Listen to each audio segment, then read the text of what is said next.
हमारे खास कार्यक्रम स्पेशल रिपोर्ट में आपका स्वागत है। मैं हूं आपके साथ आरजू साई।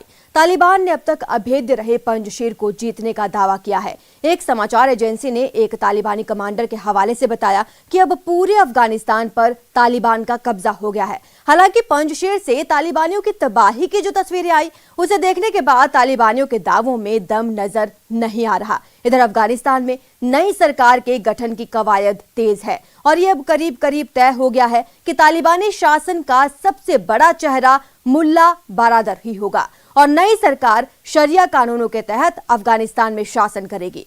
हालांकि जिस तरह के तालिबान के अंदर खाने हालात हैं, उससे ये तो साफ है कि बारादर के लिए नई सरकार को चलाना आसान नहीं होगा। इतना ही नहीं, सरकार बनने से पहले ही बारादर ब्रिगेड को अफगानिस्तान की महिलाओं की चुनौती मिलना शुरू हो गई है। इसकी एक झलक दिखी हेरात की सड़कों पर, जहां महिलाओं ने नई सरकार में हिस्सेदारी की मांग को लेकर प्रदर्शन किया।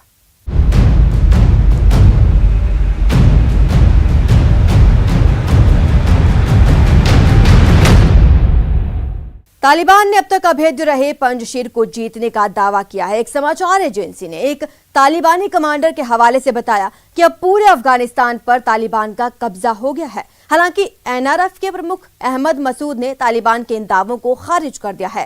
पंजशीर से आए तालिबानियों की तबाही भी अहमद मसूद की बातों की तस्दीक कर रही है, जहां जारी भयंकर लड़ाई में तालिबानियों को भारी नुकसान उठाना पड़ा। खबर तो ये है कि पंजशीर के लड़ाकों ने पास के 2 जिलों से भी तालिबानियों को खदेड़ डाला।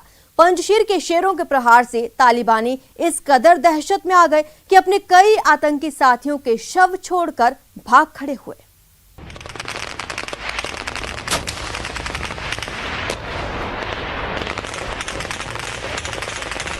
पंजशीर घाटी में तालिबान और एनआरएफ के बीच जारी भयंकर जंग की ये तस्वीरें हैं।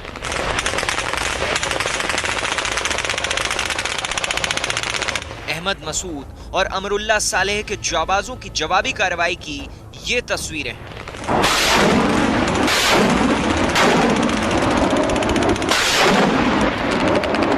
अमेरिकी हथियारों से लैस तालिबान के हमले के जवाब में एनआरएफ की तरफ से बरसते रॉकेट की ये तस्वीरें हैं।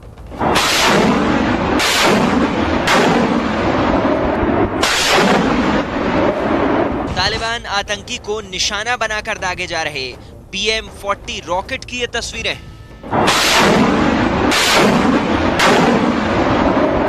विद्रोही नेता अहमद मसूद और पूर्व राष्ट्रपति अमरुल्लाह सालेह के घुटने नहीं टेकने से भड़के तालिबान आतंकियों ने पंजशीर घाटी पर अब तक का सबसे बड़ा हमला किया, तो उन्हें उसी अंदाज में जवाब भी मिला। ऐसा जवाब जिसकी तालिबान ने शायद कल्पना भी नहीं की होगी। तालिबान ने अमेरिका से मिले हथियारों का मुंह पंजशीर की तरफ मोड़ा तो दोनों तरफ से भीषण बमबारी शुरू हो गई। पंजशीर घाटी को चारों ओर से घेरने वाले तालिबान के आतंकियों और एनआरएफ के बीच रात भर भीषण बमबारी होती रही।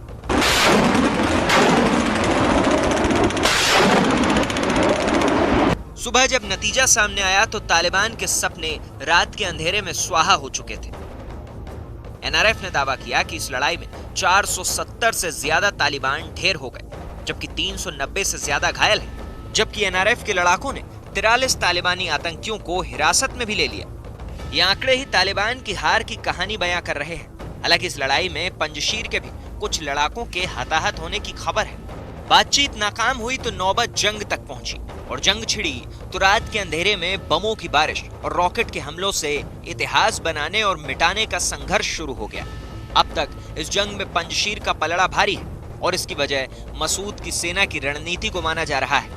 एनआरएफ के लड़ाकों ने पंजशीर के पहाड़ की चोटियों पर कब्जा कर लिया है, जहां से दुश्मन की हर हलचल पर वो आसानी से नजर रख रहे हैं। पहाड़ की चोटियों से नीचे दिख रहे तालिबानी आतंकियों को निशाना बनाना आसान हो गया है।